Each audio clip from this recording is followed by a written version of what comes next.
Writing is one of the most important inventions in human history because it allows us to experience other minds and imagine new worlds. Writing represents language and expresses emotion using signs and symbols as a code for others who understand to read. In the 5,000 years that humans have used writing, we have built ancient colossal temples to immortality, and we have sent our words and voices into the solar system and beyond. Writing was invented in the middle of the 4th millennia BCE in ancient Sumeria, and we know that writing was also invented on the subcontinent of India, in China, and in Mesoamerica in the 3rd, 2nd, and 1st millennia BCE respectively. The original script cuneiform was made by using a reed stylus to make wedge-shaped marks on soft clay tablets that would dry, and a record of personal, social, political, and economic events is preserved. Walter Ong says literacy began with writing, and the world's first literate people were trained in religious scribal schools, or if you were wealthy, you could pay private tutors and spread the knowledge of writing and reading. The tablet, either stone or clay, would be writing's medium for the next 2,000 years until the spread of the papyrus roll across the literate world.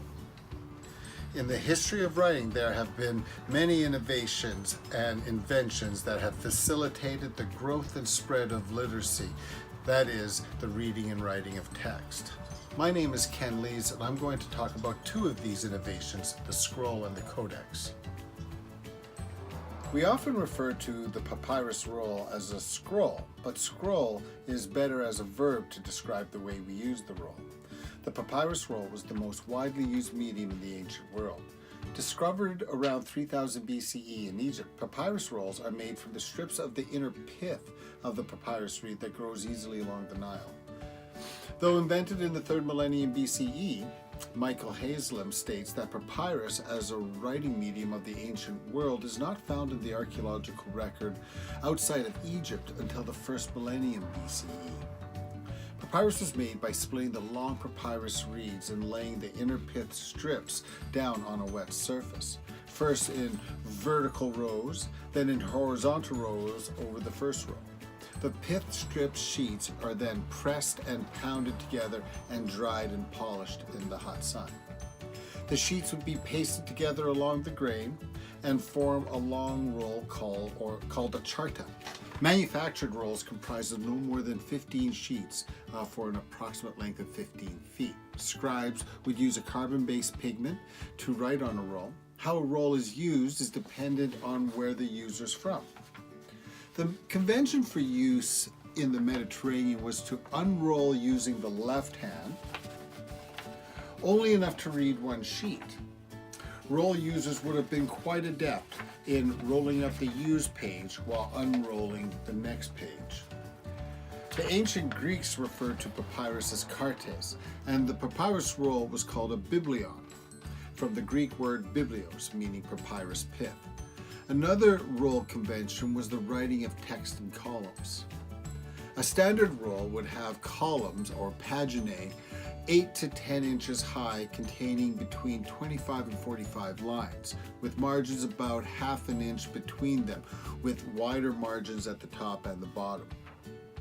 Notably, early rolls were written with very few punctuation marks. This suggests that the user of the scroll would already be familiar with the content and had some prior knowledge of where the spacing and the separation of ideas was.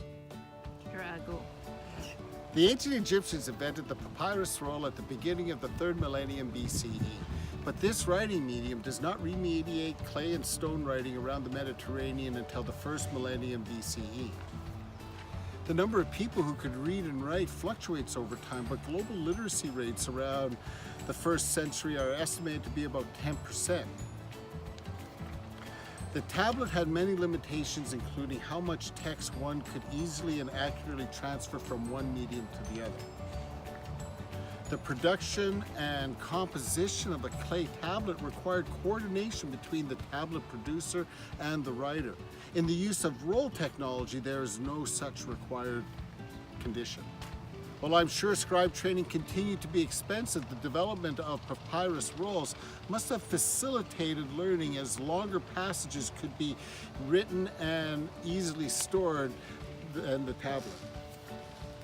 Literacy was for a financial and spiritual elite, those that could afford the time and training to be able to recognize a symbol and interpret the sound or meaning of that text.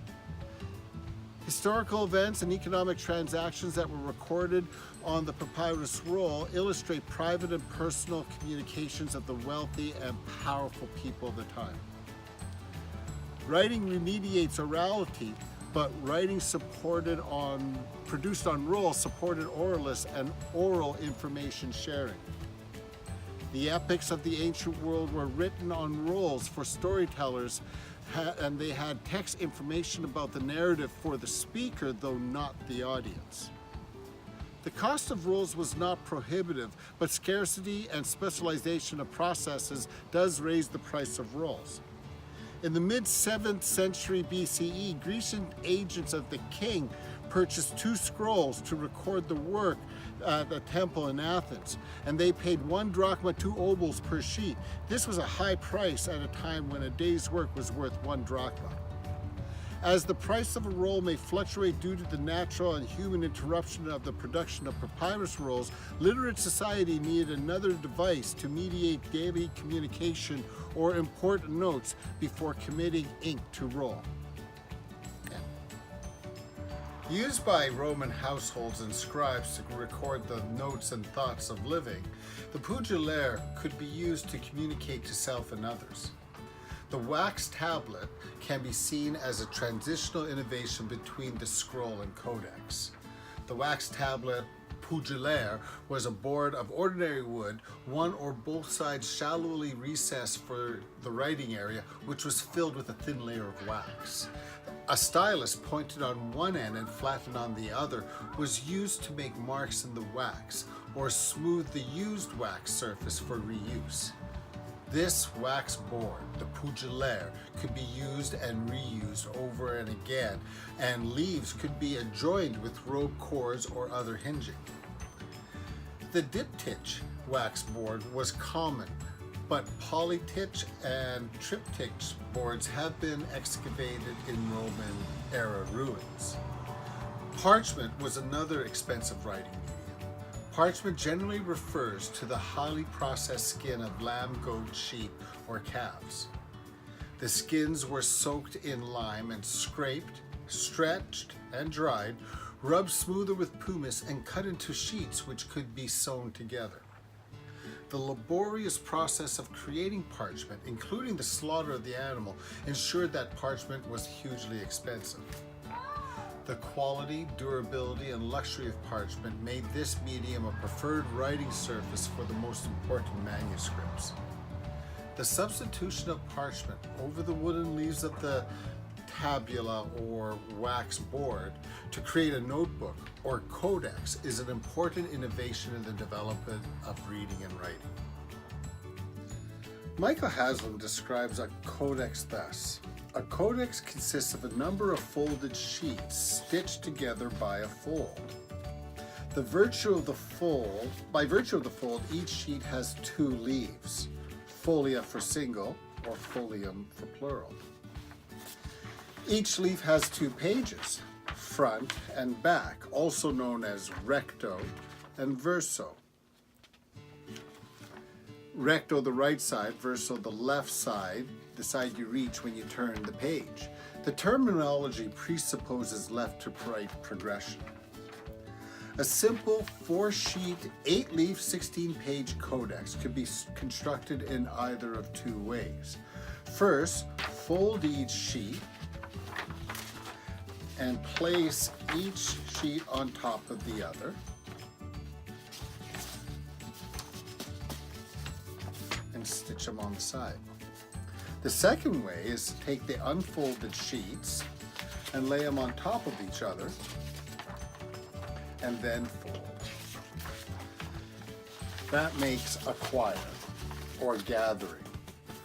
A multiple choir codex with choirs of around 4 or 5 sheets apiece were normal.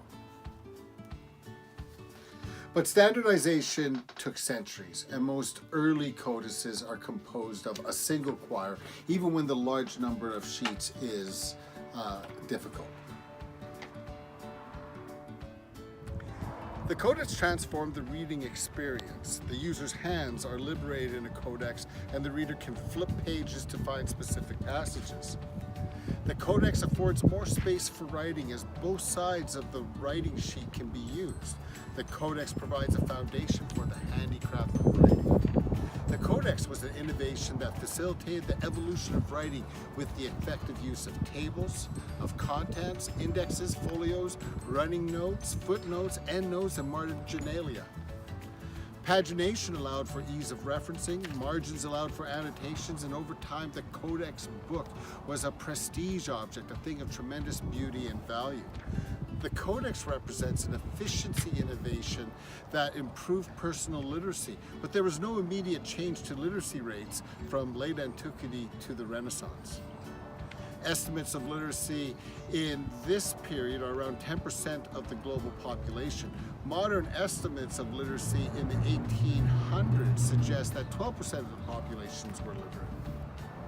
The evolution of the Codex set the stage for further refinements of writing and the spread of literacy. The Codex and papyrus roll were the instruments used to spread and grow the fledgling faith of two cultures. The full remediation of the roll would occur once the production of paper, another innovation in writing, from the Far East that displaces papyrus roll production. The stone tablet, papyrus scroll, and parchment codex allow people to transmit ideas across time and space. These media across history has helped refine the human mind and allowed us to envision new ideas. Their gifts are important learned abilities and have the potential to modify the brain. As Rita Carter from the BBC observes, reading builds new connections in the brain, which in turn allows us to use the written word as a stepping stone to understanding other people's worlds. Literacy changes the mind and in turn offers new direction. The slow growth of literacy has more to do with the social, political, and economic realities of the ages rather than the lack of technology to teach reading and writing. The papyrus roll and the codex were tools used by the literate elite to share their ideas and record their human history. These tools allowed for the refinement of literacy to assist with the recognition of symbols and interpretation of text. There can be no doubt that the power of literacy is the ability to change worlds and improve the human condition. Thank you for watching.